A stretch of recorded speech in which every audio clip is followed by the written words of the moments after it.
श्री राधे श्याम।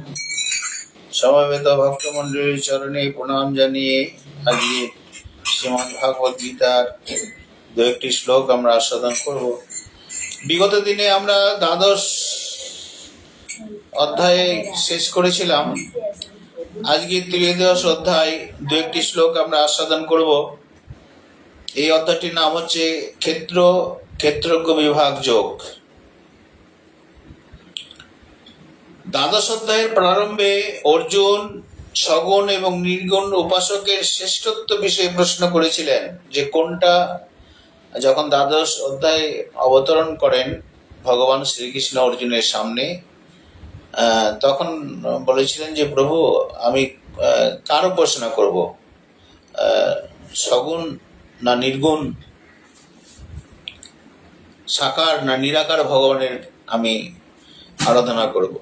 তার উত্তরে তিনি বলতে গিয়ে ভগবান দ্বিতীয় শ্লোকে সংক্ষেপে সগুণ উপাসকের শ্রেষ্ঠত্ব প্রতিপাদন করে তৃতীয় থেকে 50 শ্লোক পর্যন্ত নির্গুণ উপাসনার স্বরূপ, তার ফল, দেহ অবমানিতের জন্য তার সাধন দুষ্কর বলে নিরূপণ করেন। যে আমরা দেহী মানুষ, নিরাকার ব্রহ্মের ভজন করা খুব কঠিন, কষ্টসাধ্য। এই জন্যই যে আমরা কখনোই ভগবানকে নিরাকার ভাবতে পারি না। আমরা যদি মনে করি ভগবান দয়াবান, ভগবান সব দেখছেন, তাহলে তার একটা রূপ সুন্দর ফুটে ওঠে আমাদের কাছে। এটা নিরাকার বলে আমরা কখনো ধরে নিতে পারি না, আমাদের চট করে আসে না, যেহেতু আমাদের দেহাত্মবোধ রয়েছে। 6 থেকে 20তম পর্যন্ত সগুণ উপাসকের মহত্ব, ফল, প্রকার, ভগবত ভক্তের লক্ষণ বর্ণনা করে এই দ্বাদশ অধ্যায়ের সমাপ্তি করেছেন। কিন্তু নির্গুণের তত্ত্বমহিমা, তার প্রাপ্তির সাধনসমূহ বিস্তারিতভাবে বোঝানো হয়নি। তাই নির্গুণ নিরাকার তত্ত্ব অর্থাৎ জ্ঞানযোগের বিষয়ে যথাযথভাবে বর্ণনা করার জন্য এই ত্রয়োদশ অধ্যায়টি উপদিষ্ট হয়েছে। ভগবান এই অধ্যায়ের প্রারম্ভে ক্ষেত্র আর ক্ষেত্রজ্ঞ এর লক্ষণ বলেছেন। এটা জানা অত্যন্ত প্রয়োজন। ক্ষেত্র মানে হচ্ছে শরীর, আর ক্ষেত্রজ্ঞ মানে হচ্ছে আত্মা। এই দুটো, তার মানে সংসার আর আত্মা, এই দুটো তত্ত্ব যদি আমরা জেনে নিতে পারি, এই তত্ত্ব দুটো যদি আমাদের জ্ঞান হয়, তাহলে খুব স্বাভাবিকভাবে আমাদের স্বরূপের জ্ঞান হলে ভগবানের প্রতি যে আমাদের কি সম্পর্ক সম্বন্ধ, সেটা স্থাপিত হয়ে যায়। আমরা তখন ভক্তি মার্গে এগোতে পারবো। এই জন্য এটা অত্যন্ত গুরুত্বপূর্ণ অধ্যায়। এবং বলছেন যে গীতার প্রত্যেকটা অধ্যায়, প্রত্যেকটা শ্লোক, প্রত্যেকটা শব্দ ভগবান যেভাবে অর্জুনের সামনে পরিবেশন করেছেন, তাতে প্রত্যেকটা শব্দ, প্রত্যেকটা শ্লোকের একটা গুরুত্ব এবং মাহাত্ম্য রয়েছে। গীতাটা হচ্ছে যারা সাধন ভজন করবেন, ঈশ্বরের পথে চলতে আরম্ভ করবেন, তাদের প্রথম সোপান হচ্ছে ভিত হচ্ছে এই গীতাটা। এই গীতার জ্ঞান যদি না হয়, তাহলে কিন্তু সাধন ভজনে পরিপক্কতা লাভ হয় না। কারণ এখানেই এই তত্ত্ব কথাগুলো খুব সুন্দর করে বলা হয়েছে। এবং শ্রীমদ্ ভাগবতে চৈতন্য চরিতামৃতে এই জ্ঞানকে অবলম্বন করে সেখানে ব্যবহারিক জীবনে আমরা কি কি সাধন পথ আমরা অবলম্বন করব, সেটা বিস্তারিতভাবে বলে আমরা ভক্তি রাজে চলতে থাকি। সেই জন্য এটা অত্যন্ত গুরুত্বপূর্ণ। ক্ষেত্র হচ্ছে, শুনুন, ক্ষেত্র হচ্ছে শরীর আর ক্ষেত্র হচ্ছে আত্মা, পরস্পর থেকে সম্পূর্ণ পৃথক। শুধু অজ্ঞাতবশতেও এই দুটিকে যেন এক বলে প্রতীয়মান না হয়। আমরা এক বলে করে নিয়েছি। শুধু অজ্ঞাতবশত এই দুটিকে যেন এক বলে প্রতীয়মান না হয়। অজ্ঞানতার ক্ষেত্রে দুটি এক, তা নয়। শরীর আলাদা আর আত্মা হচ্ছে আলাদা। তাহলে ক্ষেত্র হচ্ছে জড়, বিকারশীল, ক্ষণিক এবং বিনাশশীল। তার মানে শরীরটা হচ্ছে জড় পদার্থ, এই সংসারটাও জড় পদার্থ, বিনাশশীল আর ক্ষণিকের জন্য। সংসারটা, আমাদের শরীরটা কতদিন থাকে, আমাদের যতদিন আয়ু ততদিন এই শরীর। সংসারটাও শরীর যেমন পরিবর্তনশীল, সংসারটাও তেমনি পরিবর্তনশীল। ক্ষেত্রজ্ঞ হচ্ছেন কি আত্মা, তিনি হচ্ছেন চেতন, তিনি হচ্ছেন জ্ঞান স্বরূপ, তিনি হচ্ছেন নির্বিকার, নিত্য, অবিনাশী, তিনি জ্ঞান স্বরূপ। তার মানে ক্ষেত্রজ্ঞ আত্মা হচ্ছেন জ্ঞান স্বরূপ, চেতন স্বরূপ। এই অধ্যায়ে ক্ষেত্র এবং ক্ষেত্রজ্ঞের স্বরূপ উপরোক্ত প্রকারে ভাগ করা হয়েছে, তাই এই অধ্যায়ের নাম হয়েছে কি ক্ষেত্রজ্ঞ বিভাগ। এই প্রথম শ্লোক ভগবান বলছেন, শ্রী ভগবান উবাচ ইদম শরীরম কন্তীয় ক্ষেত্রমিত্য ভিধীয়তে এতৎ য ব্যক্তি তৎ প্রভু ক্ষেত্রজ্ঞ ইতি তদ্ধিতৎ। ভগবান শ্রীকৃষ্ণ বললেন, হে অর্জুন, এই শরীরকে ক্ষেত্র বলা হয়। যিনি এই শরীরকে জানেন, তত্ত্ববিদ জ্ঞানীগণ তাকে ক্ষেত্রজ্ঞ বলে অভিহিত করেছেন। তাহলে যিনি এই শরীরটাকে জানেন, এই শরীরকে কি বলা হয়েছে? ক্ষেত্র। এই শরীরটা হচ্ছে ক্ষেত্র। মানে আপনি অন্য কথায় বললেন যেটা হচ্ছে ভূমি, ক্ষেত্র। আর যিনি জানেন তাকে বলা হয় কি ক্ষেত্রজ্ঞ। যে তত্ত্ববিদ জ্ঞানী তাকে জানে, তাকে বলা হয় ক্ষেত্রজ্ঞ। তো এইটি আমাদেরকে জানা অত্যন্ত প্রয়োজন যে আমার শরীর হচ্ছে প্রকৃতি, ক্ষেত্র, এবং শরীরের সম্পর্কিত যা যা জিনিস সংসারে রয়েছে সেগুলো হচ্ছে কি ক্ষেত্র সাথে সম্পর্কিত, অনিত্য, বিনাশশীল। তাহলে আমার শরীরটা যদি বিনাশশীল হয়, তাহলে আমার শরীরের সম্পর্কিত যা যা পৃথিবীতে রয়েছে, আমার ধন জন, ছেলে মেয়ে, ঘর সংসার, ধন সম্পদ যা কিছু রয়েছে, এই সব কিছুই আমার সম্পর্কিত, আমার শরীর সম্পর্কিত, সবই অনিত্য, বিনাশশীল, আজ আছে কাল নেই। যিনি এইটি জানেন, এই শরীরকে জানেন যে শরীরটা হচ্ছে আমার ক্ষেত্র, আর এটাকে যিনি জানেন তাকে বলা হয় কি ক্ষেত্রজ্ঞ। এই শরীরম ইদম পদ প্রয়োগের এই অভিপ্রায় যে এই আত্মা দৃশ্য, এই আত্মা দ্বারা এটি ক্ষেত্র দেখা জানা যায়, এটি দৃশ্য এবং দ্রষ্টারূপ আত্মার থেকে সর্বতভাবে পৃথক। এই ক্ষেত্রটাকে দেখা যায়, আমরা চোখ দিয়ে দেখতে পারি। আমার শরীর সম্পর্কিত ঘর বাড়ি, ছেলে মেয়ে, ধন সম্পত্তি, যা কিছু সবই আমরা দেখতে পাই, এটা ক্ষেত্র। তাই এই দৃশ্যরূপ আত্মা থেকে সম্পূর্ণভাবে পৃথক। কিন্তু এই শরীরের মধ্যে যে আত্মা আছে তাকে কিন্তু দেখা যায় না। এই আত্মা এই শরীর থেকে কিন্তু পৃথক। এই আত্মাটা হচ্ছে শরীর থেকে পৃথক, আলাদা। আত্মা সর্বতভাবে পৃথক, এটা জানতে হবে এবং জেনে এটাকে মানতে হবে যে আমি কিন্তু শরীর নই।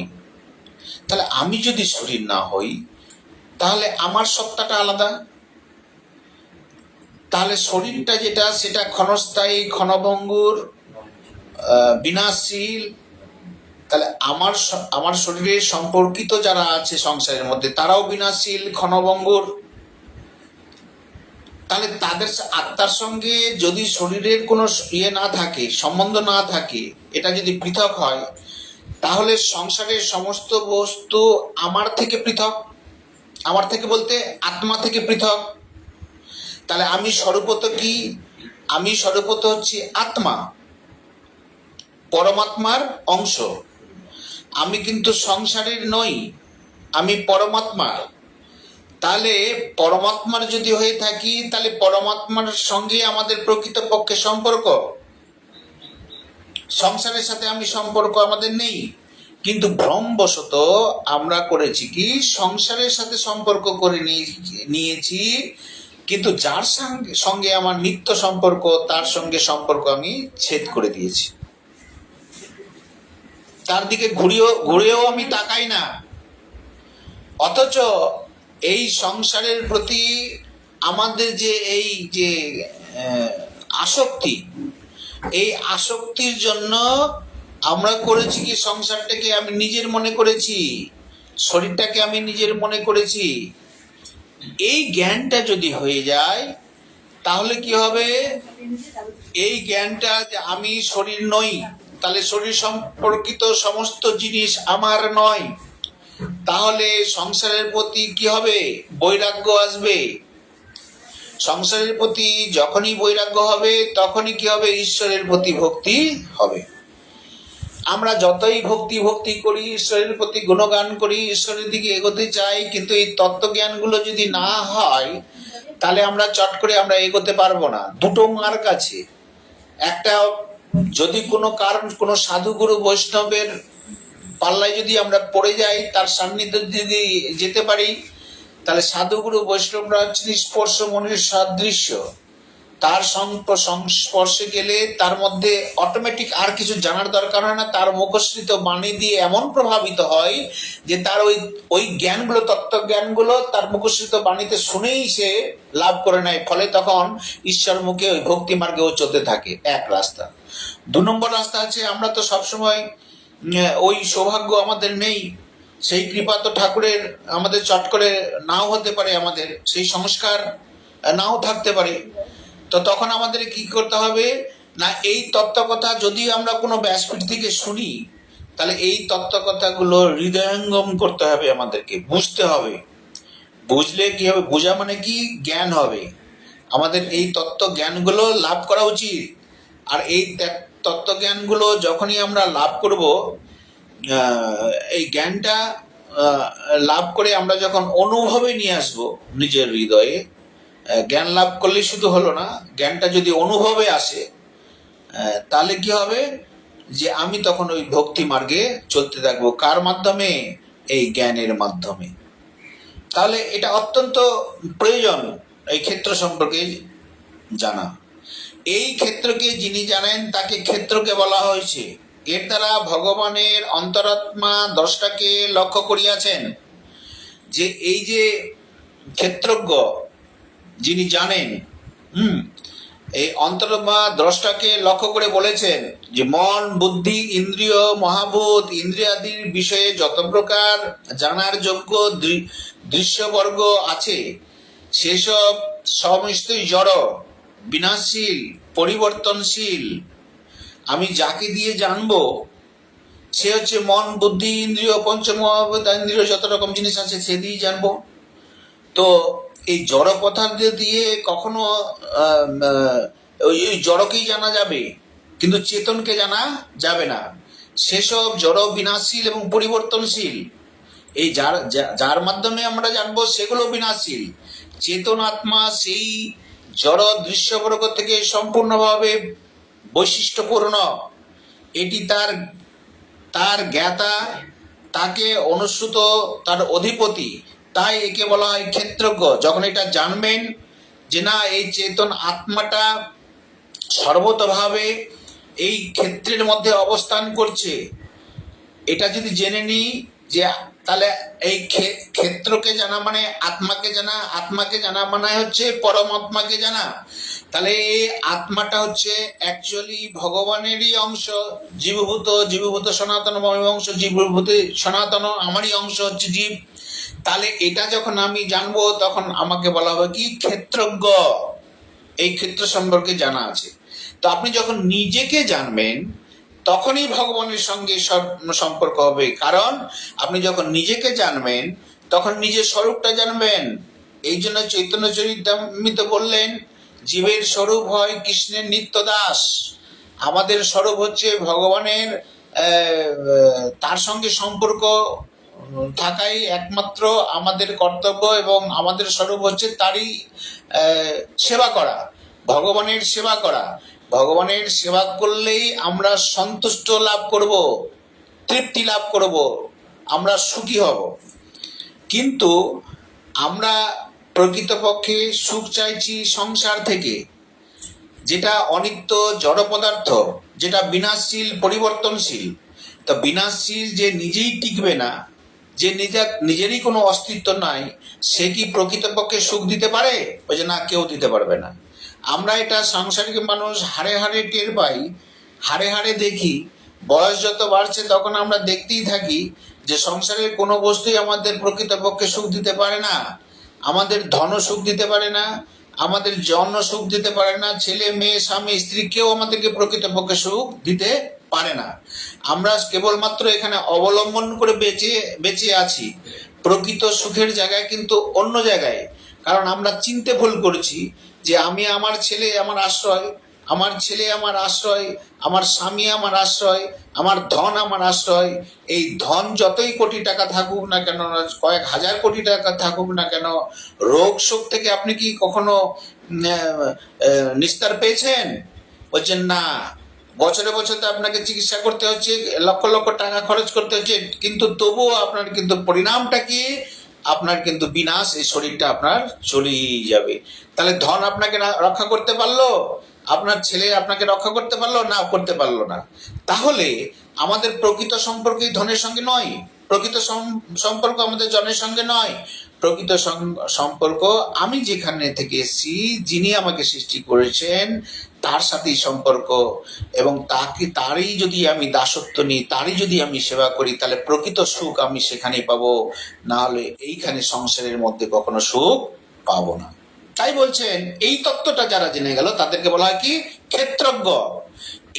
এই জ্ঞাতা চেতন আত্মাকে সপ্তম অধ্যায়ে, অষ্টম অধ্যায়ে আধ্যাত্ম পুরুষ বলে বলা হয়েছে, অক্ষর পুরুষ বলা হয়েছে, ইত্যাদি ভাবে বিভিন্ন ভাবে গীতার মধ্যে বিভিন্ন অধ্যায়ে ভগবান শ্রীকৃষ্ণ অর্জুনকে বলার চেষ্টা করেছেন, এবং তার মাধ্যমে আমরা এটা শিক্ষা গ্রহণ করছি। এই আধ্যাত্ম তত্ত্ব অত্যন্ত গহন।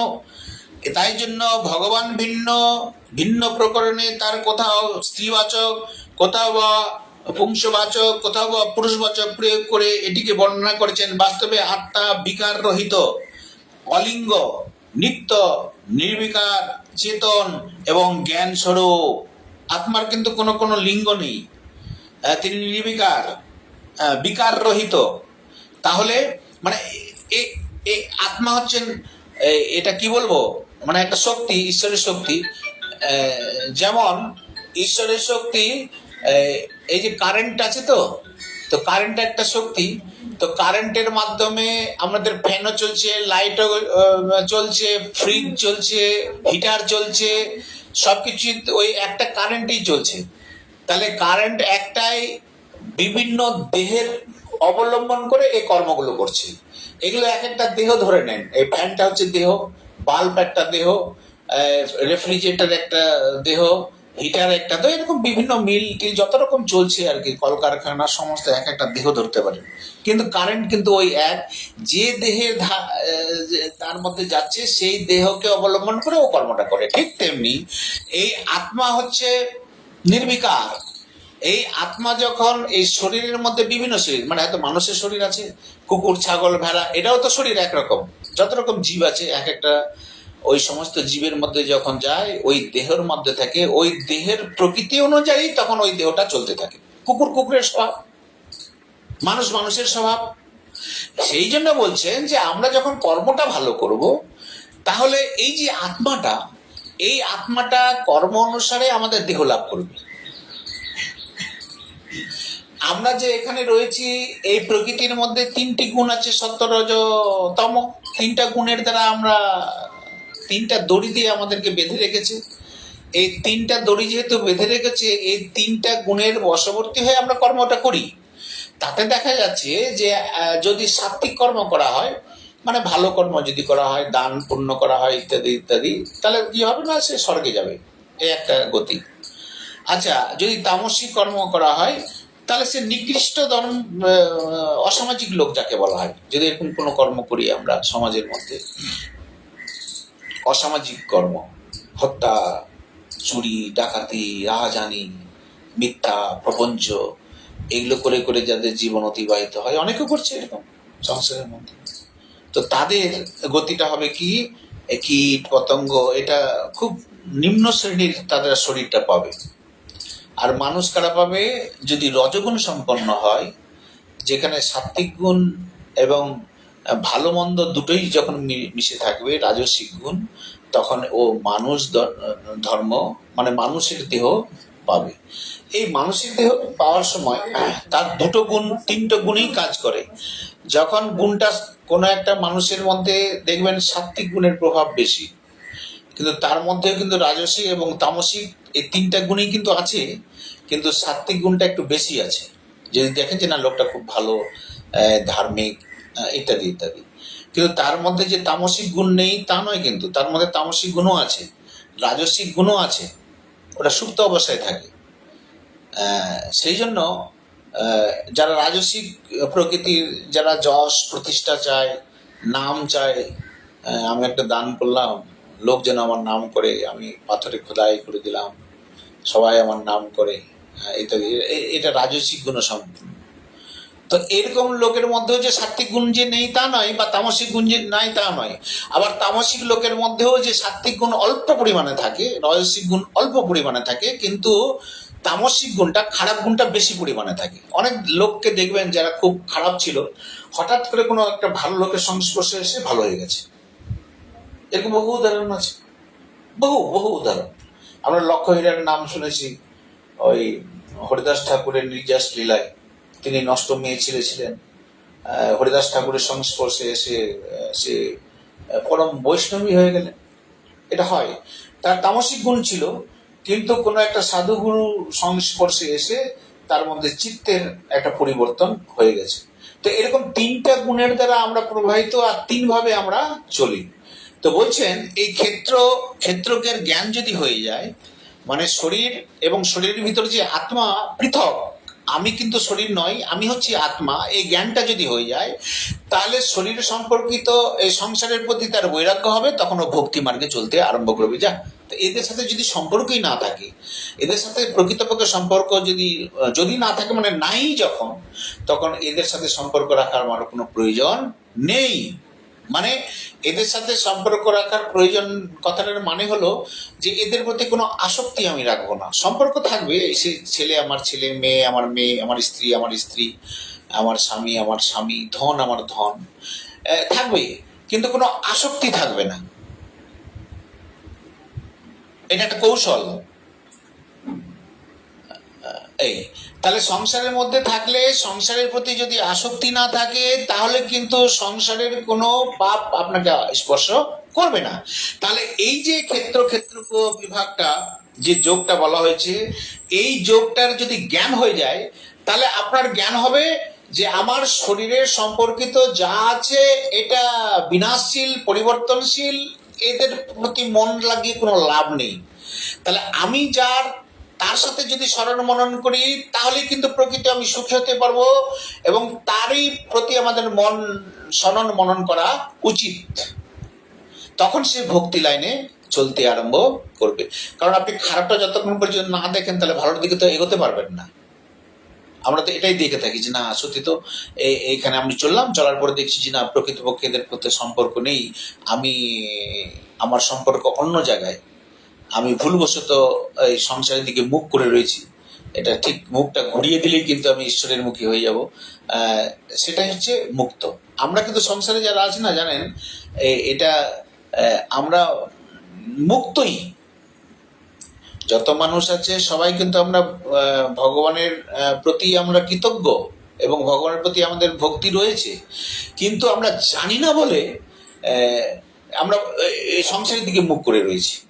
যখনই এই জ্ঞানটা হবে তখনই আস্তে আস্তে ভগবানের দিকে এগিয়ে যাবে। না সত্যি তো, আমি তো অন্ধকারময় রাস্তার দিকে আমি যাচ্ছি, এই রাস্তাটা প্রকৃত রাস্তা আমার নয়। তাই বলছেন এই পদ, এই ক্ষেত্র এবং ক্ষেত্রজ্ঞ জ্ঞান অত্যন্ত প্রয়োজন। তাই বলা হলো যিনি এই শরীরকে জানেন, তত্ত্ববিদ জ্ঞানীগণ, তাদেরকে কি বলা হয়? ক্ষেত্রজ্ঞ বলা হয়। আপনি যখন জানবেন, হৃদয়ঙ্গম করবেন যে না ঠিক, আমরা জানার পর সেটা অনুভবের দ্বারাই হৃদয়ঙ্গম করব, করে একটা স্থির সিদ্ধান্ত নিব যা এটাই ঠিক, এবং এই ঠিকটা প্রতিষ্ঠা করার জন্য আমাকে যা কিছু করার জন্য আমি এইভাবে এই দিকে ঠিক জিনিসের দিকে এগোবো। বেঠিক দিকে আমি কেন এগোবো?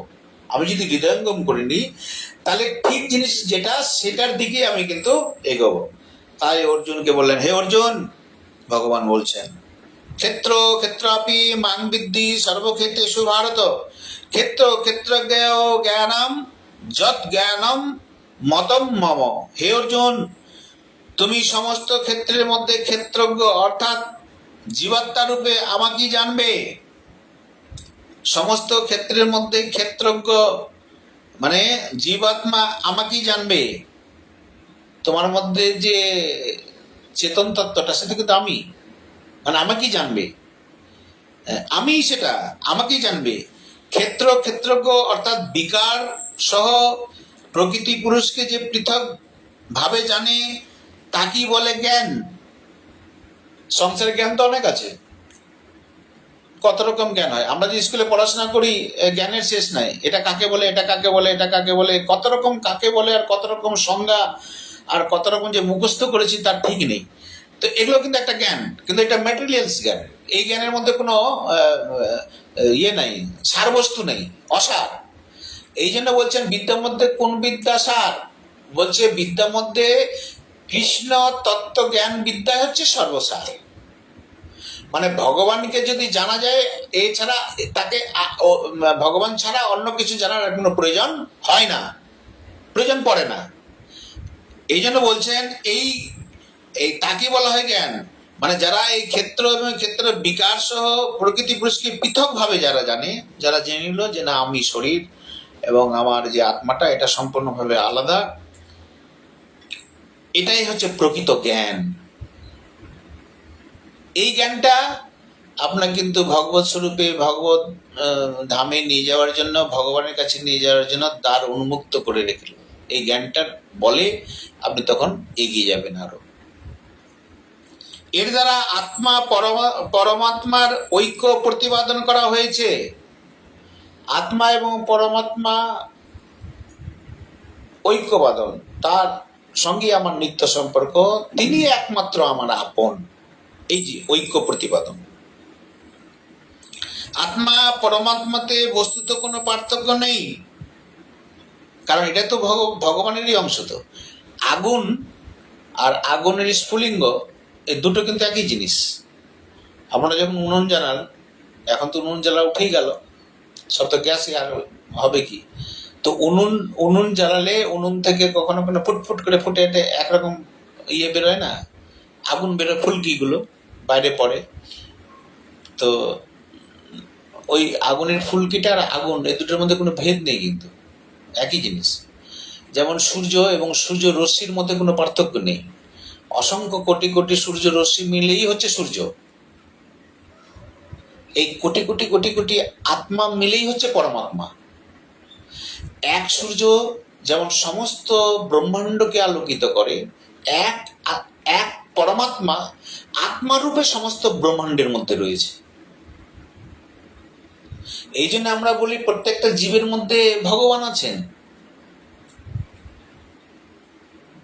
সেই জন্য ভগবান বলছে যে আমি তোমার মধ্যে আছি, পশু পাখির মধ্যে আছি, সবারই মধ্যে আছি। কেন? ভগবান ছাড়া কারো কোনো অস্তিত্বই নাই,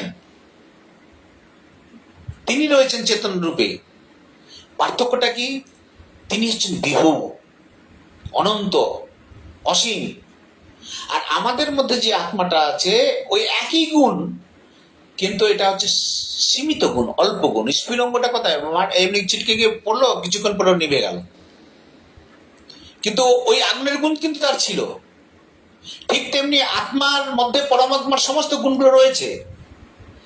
যার জন্য ভগবানের গুণগুলো কিন্তু আমাদের মধ্যেও রয়েছে, আমরা বুঝতে পারি। কিরকম? যেমন ধরেন, ভগবানের স্বরূপটা কি? ভগবানের স্বরূপ হচ্ছেন, তিনি হচ্ছেন সৎ, তিনি হচ্ছেন চিৎ, এবং তিনি হচ্ছেন আনন্দময়।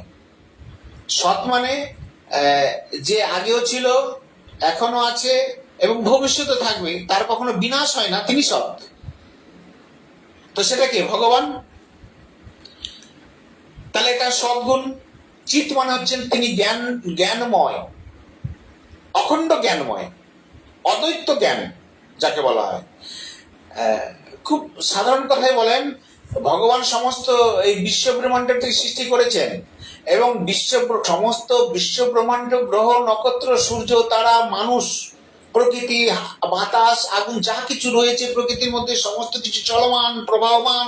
কি করে এটা? তাহলে ভগবান এমন ভাবে সৃষ্টি করেছেন, তিনি এমন জ্ঞানময়, এমন বিজ্ঞান এখানে লুকিয়ে রেখেছেন, যে বিজ্ঞানের প্রভাবে সমস্ত ব্রহ্মাণ্ড সচল হয়ে আছে। আচ্ছা, ব্রহ্মাণ্ডের কথা বাদ দেন, আমাদের শরীরটার কথা যদি আমরা চিন্তা করি, আমরা নিজেরাই যেতে শরীরের মধ্যে আছে, এটা যদি অপারেশন করে, ডাক্তাররা খুব ভালো বুঝতে পারবে, আরো ভালো। এরা যখন অপারেশন করে, হার্ট অপারেশন করে, কিডনি অপারেশন করে, হ্যাঁ, তো তার মধ্যে কি জটিল ফাংশন রয়েছে তারা কিন্তু বুঝতে পারে, আমরা বুঝতে পারি। এই যে শিরার মধ্যে, আমাদের রক্তের মধ্যে যে কত শিরা রয়েছে, উপশিরা রয়েছে, তারপরে আপনি দেখুন হৃদপিণ্ড তো নিজে নিজেই চলছে, আপনি তো চালানোর জন্য কোনো যন্ত্র করছেন কি? ধক ধক করে বুকটা তো চলছেই সবসময়। কি করে সম্ভব? এটা কোন বিজ্ঞানের মধ্যে লুকিয়ে রয়েছে?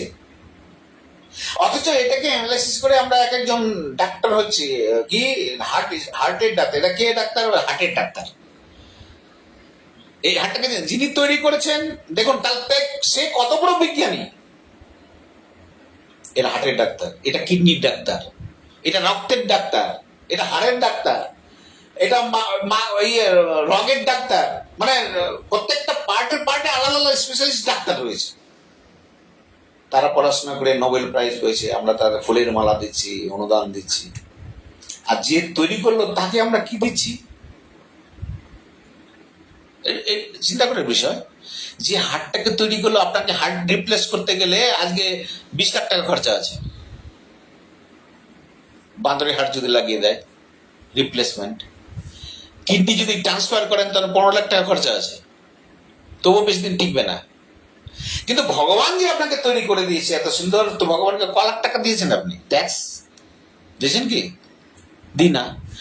আর যে ডাক্তার ওটাকে শুধু জেনেছে যে কিডনির হচ্ছে এই ফাংশন, ও তো তৈরি করেনি, তাতে ওকে নোবেল প্রাইজ দিয়েছি আমরা, কত অনুদান দিয়েছি, ফুলের মালা দিয়েছি। বাহ, দারুণ ডাক্তার। এই ব্যাঙ্গালোরের ডাক্তার, এই যে হার্ট অপারেশন করে না, দারুণ। সমস্ত বিজ্ঞান, জ্ঞানময় ভগবান। এই শরীরটার মধ্যেই যে বিজ্ঞান লুকিয়ে রয়েছে, এখনো পর্যন্ত বিজ্ঞান কিন্তু কুল কিনারাই করতে পারেনি যে আমাদের শরীরের মধ্যে কি কি ডিএনএ, এনএ, আরএনএ, কত রকম যে এর মধ্যে ইয়ে রয়েছে, এনজাইম রয়েছে, ভিটামিন রয়েছে, কত রকম ফাংশন এর মধ্যে রয়েছে, তার শেষ নাই। আপনার যেন সুগার না বাড়ে, ওখানে ইনসুলিন তৈরি করার কারখানা রয়েছে, যদি ইনসুলিন হয় ওটাকে, সুগারটাকে নষ্ট করে দেয়, ইত্যাদি ইত্যাদি, বহু রকম ফাংশন এর মধ্যে রয়েছে। তাহলে কত বড় বিজ্ঞান আছে বলেন তো? কি করে এটা সম্ভব হলো? এলো চিন্তা করছেন? আমরা করি কি, খাই দাই ঘুমাই আর ব্যাস। আমাদের কাজ হচ্ছে খাওয়া দাওয়া আর ঘুমানো আর বাচ্চা উৎপাদন করা, এই 4টা কাজ। খাওয়া দাওয়া, শোয়া আর ঘুমানো, বাচ্চা উৎপাদন করা, আর আমাদের কোনো কাজ নেই। এটা যেমন পশুরা যেমন চলে, ঠিক তেমনি আমরাও যদি চলি, তাহলে এই মানুষের সঙ্গে পশুদের কি পার্থক্য হলো? পার্থক্য আছে কি? তাহলে আমাদের একটা বিবেক দিয়েছে, বুদ্ধি দিয়েছে, জ্ঞান দিয়েছে। জ্ঞান বুদ্ধি দিয়ে যদি আমরা বিবেক দিয়ে চিন্তা করি, মনন করি, তাহলে আমরা বুঝবো প্রকৃতপক্ষে আমার স্বরূপটা কি, আমি কে, কেনই বা এখানে আসলাম। শরীরটা আমি নই, আমার ভিতরে আত্মা, আমি আত্মা। এটা কখনো বিনা পরমাত্মার সঙ্গে আমার যুক্ত। তাহলে পরমাত্মার সেবা যদি আমি করি, তাহলে এই আত্মা সন্তুষ্ট হবে।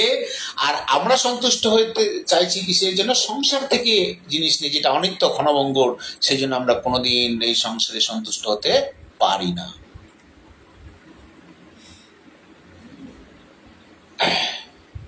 অংশ যদি পুণ্যের সেবা করে তাহলে অংশ নিজে নিজেও সন্তুষ্ট হয়। আচ্ছা, গাছের গোড়ায় যদি আমরা জল ঢালি তাহলে পাতাগুলো সন্তুষ্ট হয়ে যাবে, পাতাগুলো বেশ সুন্দর হবে।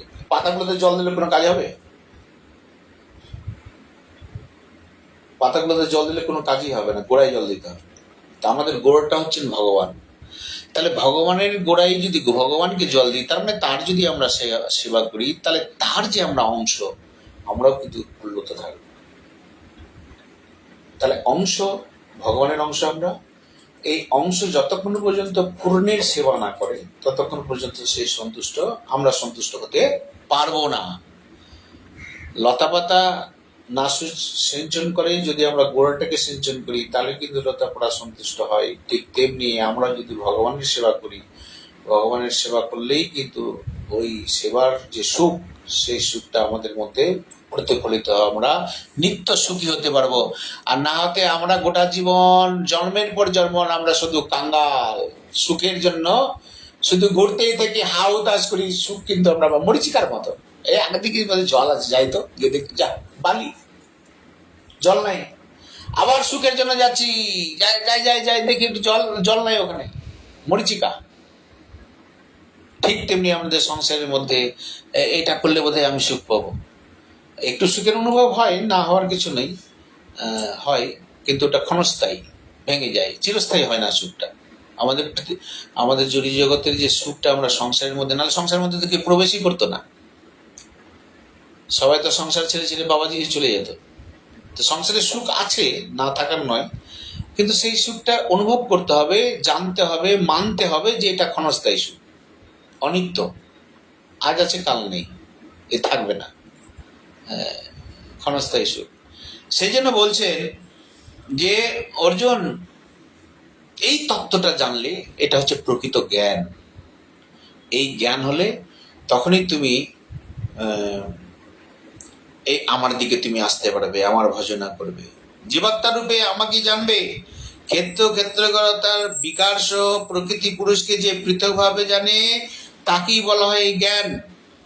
এর দ্বারা আত্মা পরমাত্মার ঐক্য প্রতিপাদন। আত্মা পরমাত্মাকে বস্তুত কোনো পার্থক্য নেই, প্রকৃতির সঙ্গে দ্বারাই পার্থক্যের ন্যায় প্রতীত হয়, তাই এটার সাথে কোনো পার্থক্য নেই, কিন্তু প্রকৃতির সঙ্গে এটা সম্পর্ক করায় আমরা মনে করি যে আমি বোধহয় সংসারেরই, আমি পৃথক পৃথক জ্ঞান করে রেখেছি। এটা হচ্ছে আমাদের মোহ, এটা হচ্ছে আমাদের অজ্ঞানতা, আর এটাকে বলা হয় মায়া। আমি আমার স্বরূপটাকে ভুলে যাওয়াটাই হচ্ছে মায়া। বলছে এত মায়া মায়া শুনছেন না, মায়া বলে আলাদা কোনো কিছু নেই, মায়া কোনো বস্তু না, মায়া হচ্ছে অজ্ঞানতা, অজ্ঞানতা হচ্ছে মায়া।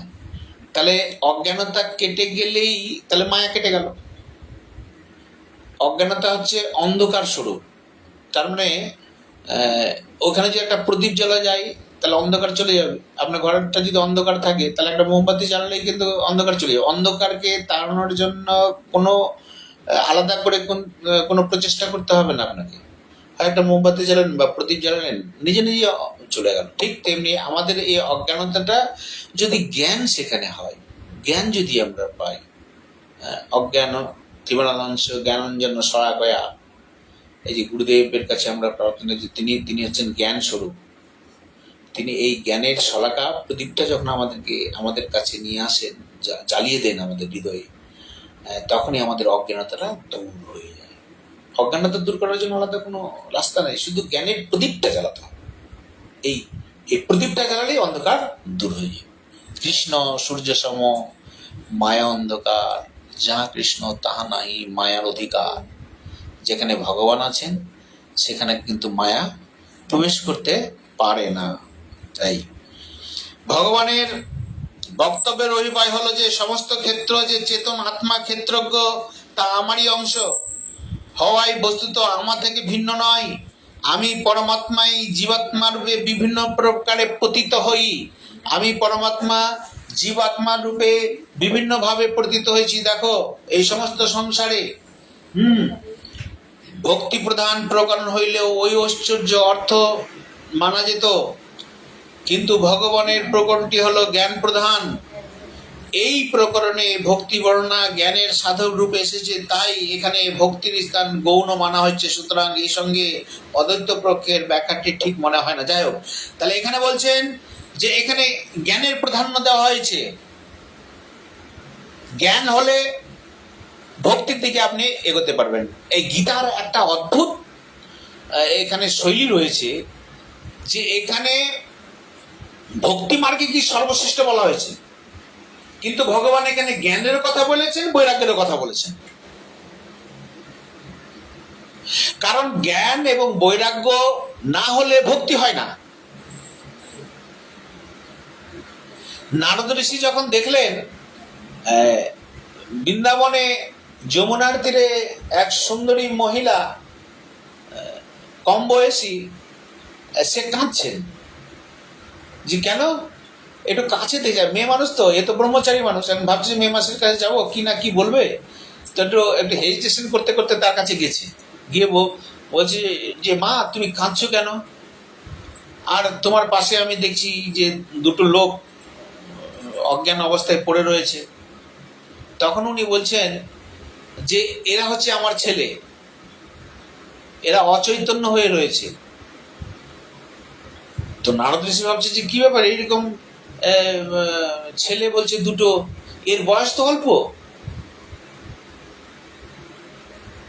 তো এর বয়স অল্প আর এর বয়স হচ্ছে বার্ধক্য, দুটো ছেলের বয়স, আর অজ্ঞান অচৈতন্য অবস্থায় পড়ে আছে। তখন ওই মা বলছেন যে দেখুন আমার এই ছেলে দুটো জ্ঞান আর বৈরাগ্য, এরা আমি এদেরকে নিয়ে আসছিলাম আগে থেকেই, কিন্তু ওই বৃন্দাবনে আসার পথে এরা এরা বৃদ্ধ হয়ে গেছে, এদের মধ্যে আর কোনো চেতন আর নেই, আমি যেন যুবতী হয়ে গেছি। নারদ ঋষি তখন বুঝলেন যে ইনি হচ্ছেন ভক্তি রানী, ওই মেয়েটা হচ্ছেন ভক্তি রানী। ভক্তি সবসময় বৃন্দাবনে কি হয়, যুবতী হয়, যুবতী ভক্তি দেবী।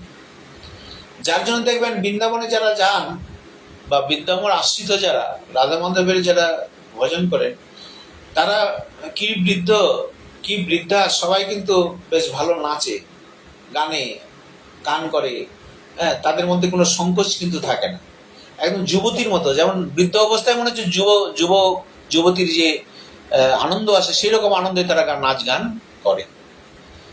তার মানে সেখানে কোনো পার্থক্য নাই। এই জন্য ভক্তি রানী বৃন্দাবনে কি হয়েছেন, যুবতী হয়ে গেছেন তিনি। কিন্তু জ্ঞান বৈরাগ্যের আর ভক্তির জায়গায় কোনো প্রয়োজন নেই, ওই জন্য ওটা পার্থক্য।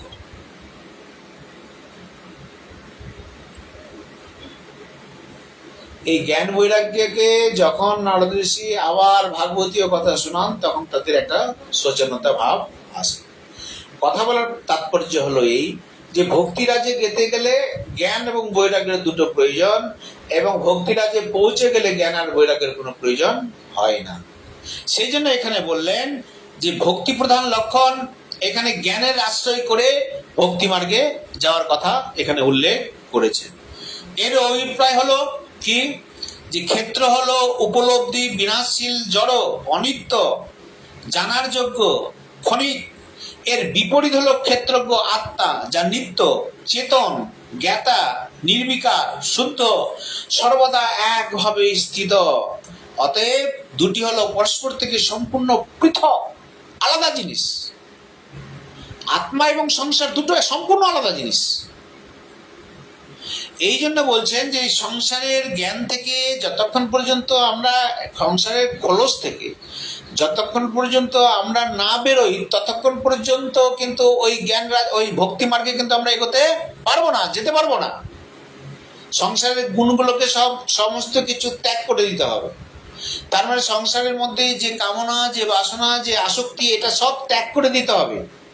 এই জন্য সমস্ত গীতার মধ্যে ত্যাগেরই কথা বলা হয়েছে, ছাড়ুন ছাড়ুন ছাড়ুন, ছেড়ে দিন ছেড়ে দিন ছেড়ে দিন। হ্যাঁ, ত্যাগের কথা। গীতা মানে ত্যাগ, ত্যাগের মাধ্যমে ভগবানকে পাওয়া যায়। কি ত্যাগ, আমরা কি ত্যাগ করবো, এই সংসারের সমস্ত কিছু ত্যাগ, কামনা বাসনা আসক্তি, এই ত্যাগ। এই যখন এটা ত্যাগ করবেন, ত্যাগের মাধ্যমে ভগবানকে লাভ করা, গীতার উদ্দেশ্য তাই। এই জন্য আমরা তো পাঠ টাট করি, বাড়িতে বাড়িতে যাই, সবাই একটা মঙ্গলের জন্য পাঠ করে যে আমার সংসারের উন্নতি হয়, আমার ছেলের বিয়ে হয়, মেয়ের বিয়ে হয়, চাকরি হয়, ধন হয়, সম্পদে, এই লোভেই আমরা কখনো পাঠ করি, ভগবানের কথা বলাই। কিন্তু ভগবানের কথা উদ্দেশ্য কিন্তু তা নয়। ভগবানের কথা উদ্দেশ্য হচ্ছে যেন আমার ভগবানের প্রতি ভক্তি হয়, বরং এদের প্রতি আসক্তি আমার কমে। তো দেখুন, সবাই চাইছে যে আমি পাঠটা করে আমার সংসারের জন্য বৃদ্ধি হয়, হয়, ধন সম্পত্তি হয়, আর সব মনোকামনা আমার পূরণ হয়। আর আমরা পাঠকরা আর যারা যারা বৈষ্ণব ধর্মে রয়েছেন তারা সবসময় পাঠ করে যে না, সব ত্যাগ করেন, দুটো ভিন্ন ধর্মী হয়ে গেল না, তখন বলবে দেখ এই পাঠকটা ভালো না, বিনা কথা সবসময় ত্যাগের কথা বলছে, নিষ্কাম ভাবে করেন, এটাকে ছাড়েন, এটাকে ছাড়েন, কামনা বাসনাকে ছাড়েন। অথচ আমরা কামনা বাসনার জন্যই এই অনুষ্ঠানগুলো করি। ফলে এই বৈষ্ণব জগতের ভক্তি ধর্মে কিন্তু কেউ চট করে আসে না। বহুনাং জন্মান্তে জ্ঞানমাম মাম প্রপদ্যন্তে বাসুদেব সর্বমিত সমাত্ম দুর্লভ। বহু জন্মের পর কিন্তু কারো কারো এটা অনুভব হয়। এই জন্য বলছেন যে পাঠক এবং শ্রোতা, শ্রীমদ্ ভাগবত পুরাণ যখন পরীক্ষিত মহারাজকে শোনাচ্ছেন, তা আপনি দেখেন ওখানে পাঠক কে আর শ্রোতা কে। 7 দিন ধরে অন্ন জল ত্যাগ করে পাঠ শুনেছিলেন। কিরকম মধুর হতে পারে আপনি চিন্তা করতে পারছেন? কল্পনার বাইরে। আমরা সংসারিক লোকটা চিন্তাই করতে পারবো না। এই জন্য পাঠক এবং শ্রোতা এই দুটোর মধ্যে মনের মিল যদি না থাকে, তার ব্যবহারে বাহ্যিক বলুন, অন্তঃকরণ বলুন, এটা যদি মিল না থাকলে কিন্তু পাঠকে অ্যাকসেপ্ট করতে পারবে না। তার মানে পাঠক যদি থাকে, বা কোনো সাধুগুরু বৈষ্ণব যারা পাঠ করছেন, অনেকেই যাদের যদি অর্থের বিনিময়ে পাঠ বা অর্থ দিক দিয়ে যদি সে সবসময় বলে যে না, আপনি এটা দান করলে, এত টাকা দান করলে আপনার আরো ঠাকুর দিবে, অমুক দিবে, ধুমুক দিবে, এরকম কথা তো বলেই সবাই, অনেকে দেখছেন তো, শুনছেন তো। কিন্তু এটাও একরকম নাম অপরাধের মধ্যে পড়ে। ওই রকম শ্রোতা যদি থাকে কামনা বাসনা যুক্ত, আর যদি পাঠকও যদি ওইরকম কামনা বাসনা থাকে, যুক্ত থাকে, তাহলে ওই পাঠটা ভালো জমবে, তাদের জন্য খুব ভালো। আর পাঠক যদি থাকে নিষ্কাম, আর যদি যারা শ্রোতা তারা যদি থাকে নিষ্কাম, আর পাঠক যদি থাকে সকাম, দান ধ্যান না দেন, এই করে ধরুন আপনি এতটা দান করলে আপনার এরকম যদি হয়, তার দুটো বিপরীত হয়ে গেল, তখন কিন্তু ওখানে পাঠটা ঠিক হবে না, গ্রহণযোগ্য নয়। আবার পাঠক যদি নিষ্কাম হয়, সবসময় নিষ্কামতার কথা বলে, শাস্ত্রের মধ্যে যা বলা আছে, আর শ্রোতা যদি হয় যে না কামনা বাসনা নিয়ে থাকে, তাহলে ওইখানেও কিন্তু পাঠ জমবে না।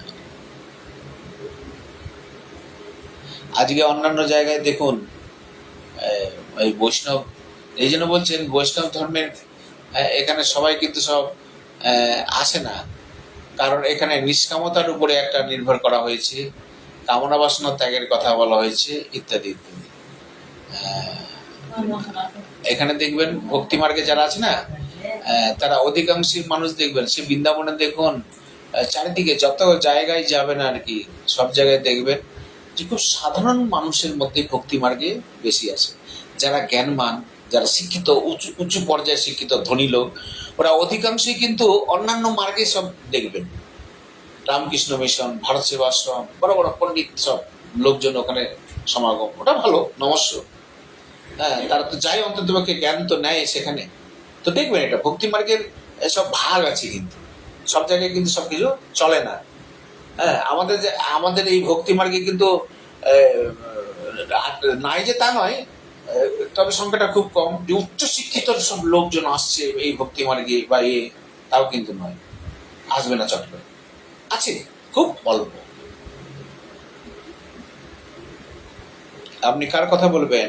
আমাদের আরো যে সম্প্রদায় রয়েছে গুড়ি সম্প্রদায়ের মধ্যে, তো সেখানেও ঠাকুরের যে আরাধনা করা হয় ঐশ্বর্য মার্গে, ভক্তি মার্গে নয়। হ্যাঁ, আমি নাম কারণ নেব না, মানে ওখানে ওদের মন্দির, ওদের সেবা পরিপাটি, ওদের সাজগোজ, এগুলো দেখেই আপনি আপ্লুত হয়ে যান, বাহ দারুণ, ঐশ্বর্যভাবে। আমি কানাইয়া ধামে গেছিলাম, তো ওখানের এক বাবাজিরা যারা সাধু আছেন আর কি, তারা বললেন যে জানেন এখানে না আমরা কতবার চেষ্টা করেছি মাইক টাইক নিয়ে এসে ভালো করে উৎসব টুৎসব করবো, কিন্তু মন্দিরের ভিতর না মাইক গুলো ঠিক সুইটেবল হচ্ছে না, সব খারাপ হয়ে যাচ্ছে। কেন কেন? যে না এখানে একটা রহস্য আছে। কি রহস্য? তো জানেন এখানে ঐশ্বর্য জ্ঞানে মানে ভজনটা এখানে চলছে না দেখছি, অনেক আড়ম্বর করে একদম উৎসব করা, এটা কিন্তু এখানে ঠিক হচ্ছে না। অন্য জায়গায় হচ্ছে, কিন্তু এখানে কিন্তু যেন ঠাকুর ভক্তি মার্গে, হ্যাঁ সেখানে সেখানে যে কীর্তন টীর্তন ভক্তি মার্গে নাই তা নয়, কিন্তু বৈভব বিলাসিতা ওই জিনিসটা কিন্তু ওখানে খুব একটা বেশি নেই। তো ভক্তি মার্গে এই বৈভব বিলাসিতার কিন্তু নেই। অনেকে দেখবেন যারা বৃন্দাবনে অনেক বাবাজি আছে, সাধু সাধুরা আছে, বর্ষায় অনেক তপস্যা করে, তাদেরকে যদি আপনি ভালো মন্দির মানে ইস্কন টিস্কন বা এগুলোতে যদি ঢুকে দেন না, ওরা ওখানে টিকতেই পারবে না বেশি। ওরা আধা ঘন্টা দর্শন করে ওখান থেকে পালিয়ে চলে আসে, ওরা দর্শনই করতে পারবে না ওখানে। কারণ ওই ঐশ্বর্য ওদের কাছে ঠিক মনে ভাই না।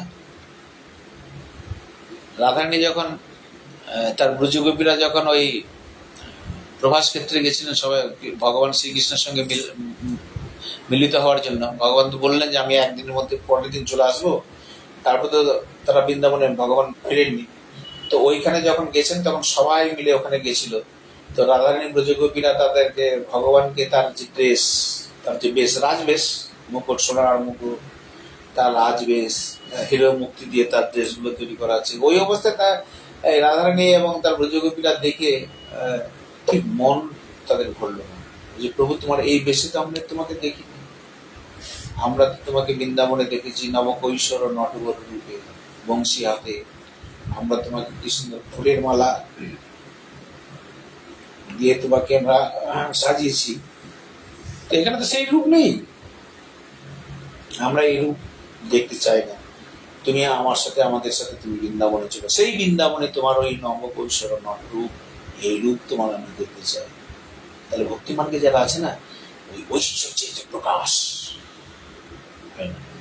থাকে না, দিতে পারে না। তাই এখানে বললেন এই ক্ষেত্রজ্ঞ যদি জ্ঞান হয় তাহলে তুমি দেখবে ভক্তি মার্গে তুমি এগোতে পারবে। ভক্তি মার্গ মানে কেবলমাত্র সেবা করা ঠাকুরের, নিষ্কাম ভাবে ঠাকুরের সেবা করা। আরতি পিপাসার্থ তাকে বলা হয় ভক্তি মার্গে। রাগানুরাগ ভক্তি, যেটা ভক্তি আবার ভাগ আছে, স্তর আছে। ভক্তিকেও আবার 3 ভাগে ভাগ করা আছে জানেন।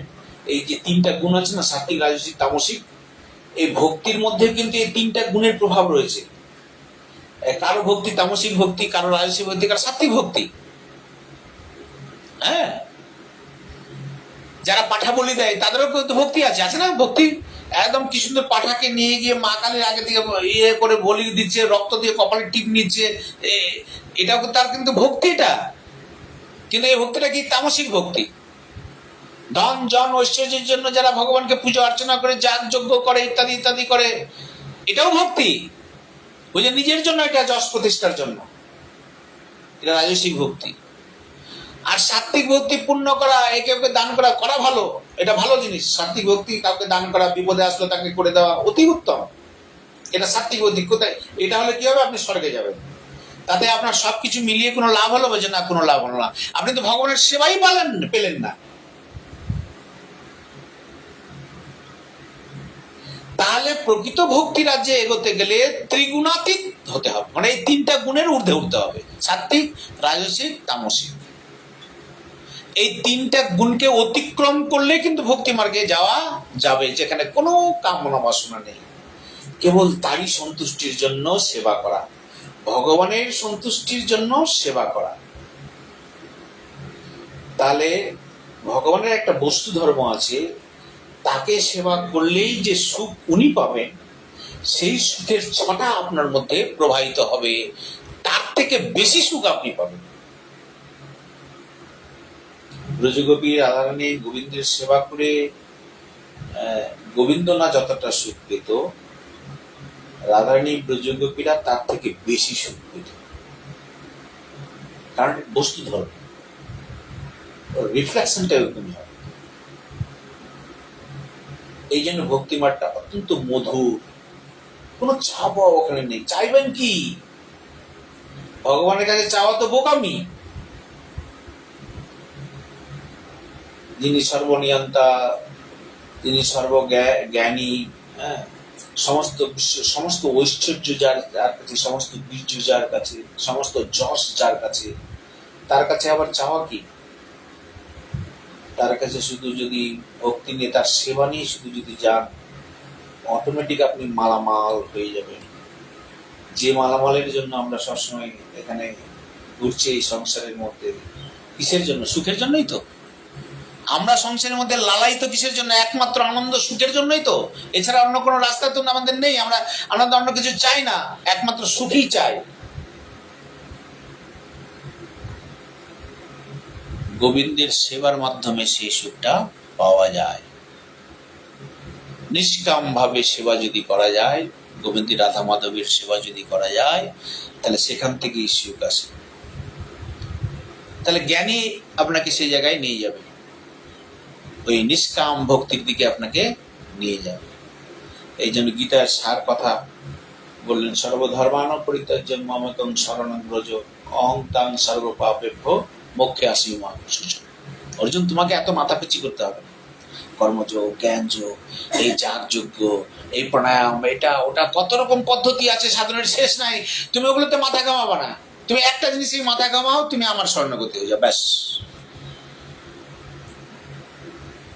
তোমাকে আর কিছু করতে হবে না। আর এত বিদ্যার দরকার নেই। বেদ পুরাণ 18টা পুরাণ এতগুলো পড়ার কোনো দরকারই নাই। আচ্ছা, ব্রজগোপীরা ক ক্লাস পড়াশোনা করেছিল? ওটা তো ঘটে কোরআনই। আমাদের এই জড়িয়ে আমরা দেখছি যারা বিদগ্ধ পণ্ডিত, রামকৃষ্ণ পরমহংসদেব, তিনি ভগবান সাদৃশ্যই বলা হয়। তিনি ক ক্লাস পড়েছিলেন? 3 ক্লাসে কি 4 ক্লাস কোনোরকম করে পড়েছিলেন। অথচ তিনি যে তত্ত্ব কথাগুলো বলেছেন আজও পর্যন্ত রিসার্চ হচ্ছে। আমাদের গোস্বামী বর্গের মধ্যে এরা কতখানি কোন MM BA PhD করেছিল, কিন্তু তাদের লেখনীতে যা বেরিয়েছে, এটা বৈষ্ণব সাহিত্য MA তে গিয়ে পড়ানো হয়। পাঠ্য পুস্তকে রয়েছে, সিলেবাসে রয়েছে।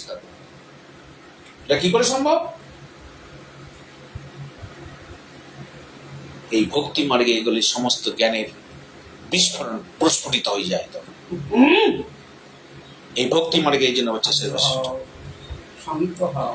শোনো অর্জুন, তৎক্ষেত্রং যাদৃগত যদি করি যত সচ যত প্রভাত তৎ সমাত মে শৃণু। সেই ক্ষেত্র কি, কেমন, তা কিরূপে বিকার সম্পন্ন, কি কারণে এটি হয়, সেই ক্ষেত্র কেমন, তার প্রভাব কিরূপ, তা আমার কাছে তুমি সম্পর্ক একটু শোনো। কি বলছেন যে ক্ষেত্রম, এর সঙ্গে তৎবিশ্লেষণ প্রয়োগে তাৎপর্য হলো শরীর রূপ ক্ষেত্রের লক্ষণ। প্রথমে শ্লোকে বলা হলো, এটির স্পষ্টীকরণে বলা হয়েছে এই শ্লোকে যৎ শব্দ দ্বারা ভগবান ক্ষেত্রের স্বরূপ জানার ইঙ্গিত দিয়েছেন এইভাবে। তারপরে বললেন যার দ্বারা ক্ষেত্রের প্রভাব বলা যায়, সংকেত করা যায়, কি কারণে এটি সম্ভব, কি ক্ষেত্র কেমন, তার সমস্ত বৃত্তান্ত তোমাকে আমি আরো বিস্তৃতভাবে বলবো। কি ঋষভি বহুর্ধা গীতং ছন্দর্ভি বিধৈ পৃথক ব্রহ্মসূত্র পদৈশ্চ হেতুস্মি নির্বিশেষিস্তই। যে ক্ষেত্রজ্ঞের তত্ত্ব ঋষিগণ নানা প্রকারে বলেছেন, বিবিধ বেদ মন্ত্র ইত্যাদি দ্বারাও এটি বিভাগ পূর্বক বলা হয়েছে। যথাযথভাবে স্থির করে যুক্তিযুক্ত ব্রহ্মসূত্র পদসমূহের দ্বারাও এর বর্ণনা করা হয়েছে। ঋষিদের দ্বারা বহু প্রকারে বলা হয়েছে। এই কথাটার অর্থ কি? এর কথার অর্থ হলো মন্ত্রদ্রষ্টা, শাস্ত্র স্মৃতির রচয়িতা ঋষিগণ ক্ষেত্রজ্ঞের যে স্বরূপ, তার সঙ্গে সম্মিলিত সমস্ত বিষয় নিজ নিজ গ্রন্থে বা পুরাণ ইতিহাসে নানাবিধ বর্ণনা করে বিস্তারিতভাবে বোঝানোর চেষ্টা করেছেন। তারই সার এই অল্প শব্দে ভগবান বলছেন। হ্যাঁ, যে এই যেমন ঋগ, সাম, যজু, অথর্ব যে বেদ, এই চারের মধ্যে সংহিতা আছে, ব্রাহ্মণ দুটি ভাগের বাচক, সমস্ত উপনিষদ সমস্ত শাখাগুলিকে অন্তর্ভুক্ত করে বলা উচিত, জানা উচিত। এই সবের দ্বারা পৃথকভাবে বলা হয়েছে। এর বক্ত হলো এই ক্ষেত্রকে, এই শরীর, এই আত্মা সম্পর্কেই সমস্ত কিছু বলা হয়েছে। যা ঠিক মতো স্থির করা হয়েছে সর্বতভাবে অসন্দিগ্ধ, তাকে নিশ্চিতভাবে বলা হয়।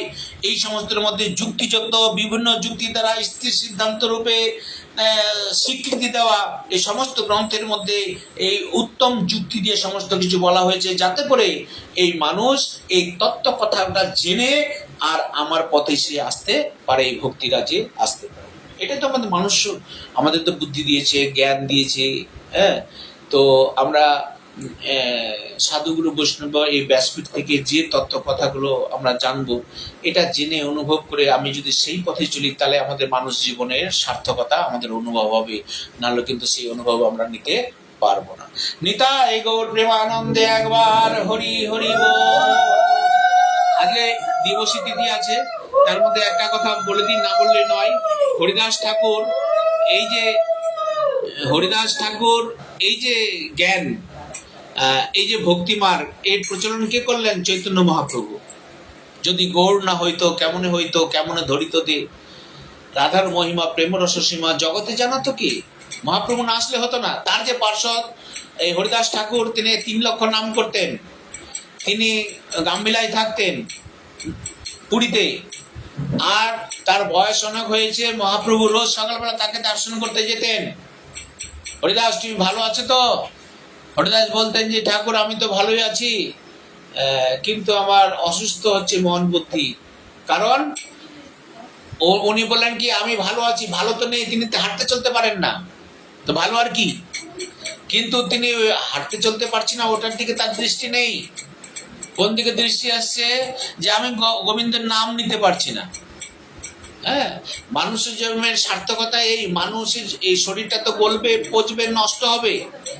শরীরটাকে প্রতি অত মায়া মমতা রাখা উচিত নয়। তাহলে কি না, আমার সার্থকতা, দিনের সার্থকতা এটা হওয়া উচিত যে আমি এই গোটা দিনে ভগবানের কথা কবার আমি স্মরণ করেছি, কবার মনন করেছি, কবার আমি হাততালিতে কীর্তন করেছি, ভগবানের সেবা কতখানি ফুল চন্দন দিয়েছি, এই গোটা দিনে আমি কতটুকু করছি, এটাই হচ্ছে দিনের সার্থকতা।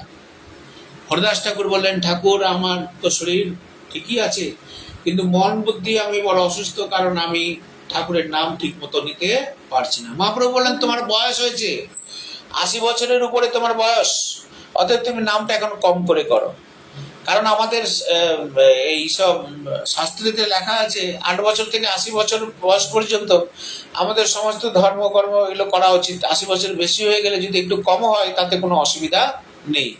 এই জন্য একাদশী ব্রত থেকে আরম্ভ করে, নাম জপ থেকে আরম্ভ করে 8 বছর বয়স থেকে আমাদের করতে হয়। আমরা তো সংসারে আছি, আমাদের নিজের ছেলে মেয়েদেরকে পর্যন্ত এই পথে আসতে আমরা বাধা দিই। যদি আমার ছেলে বা মেয়ে যদি বা আমার বৌমা যদি একাদশী ব্রত করে, তাহলে আমরা নিজেরাই মা বাবা এসে বাধা দিই, দেখ তোমাদের এখন বয়স হয়নি, তোমরা পরে করবো। অন্যান্য ধর্মের ক্ষেত্রে বলেন যে এটা বাধ্যবাধকতা।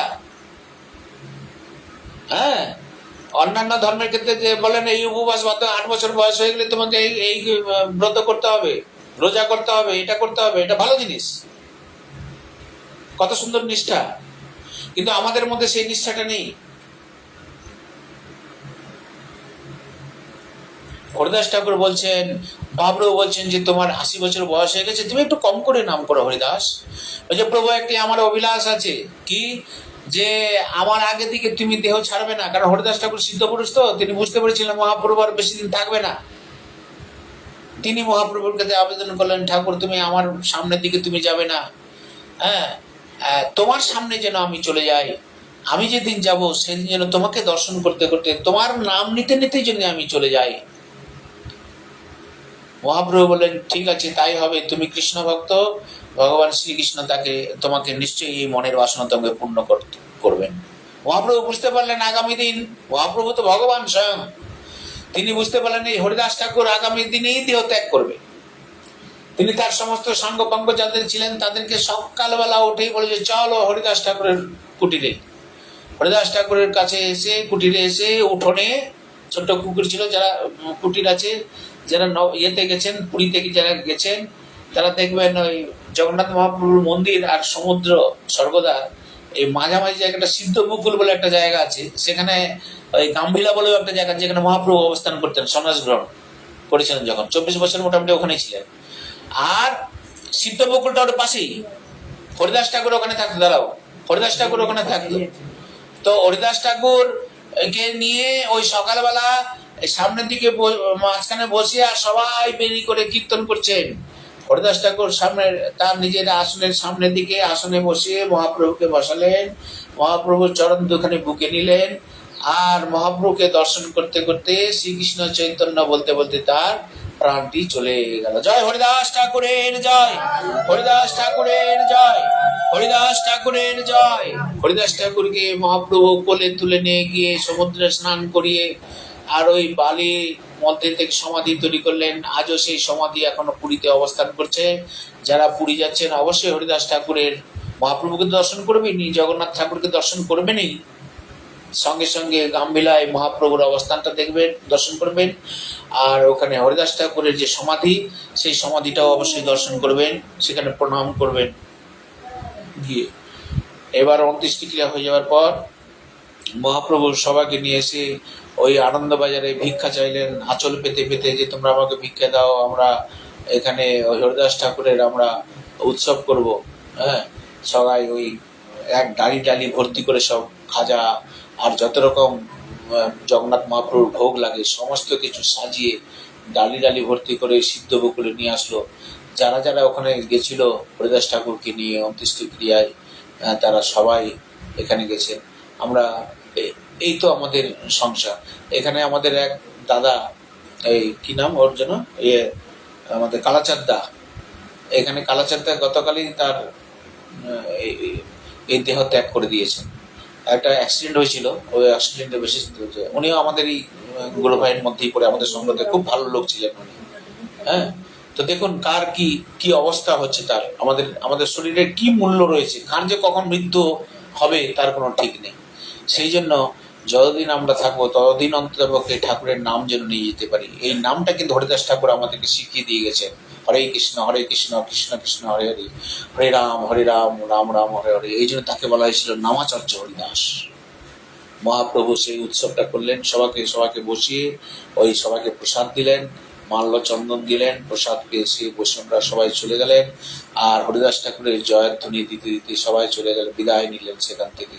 হরিদাস ঠাকুরের যে নির্যাস শ্রবণ করে তার কৃষ্ণ ভক্তি লাভ হয়। নিতাই গৌর প্রেমানন্দে একবার হরি হরি বল, হরি বল। জয় জয় রাধে কৃষ্ণ গোবিন্দ, জয় জয় রাধে কৃষ্ণ গোবিন্দ, রাধে গোবিন্দ, রাধে গোবিন্দ, রাধে গোবিন্দ।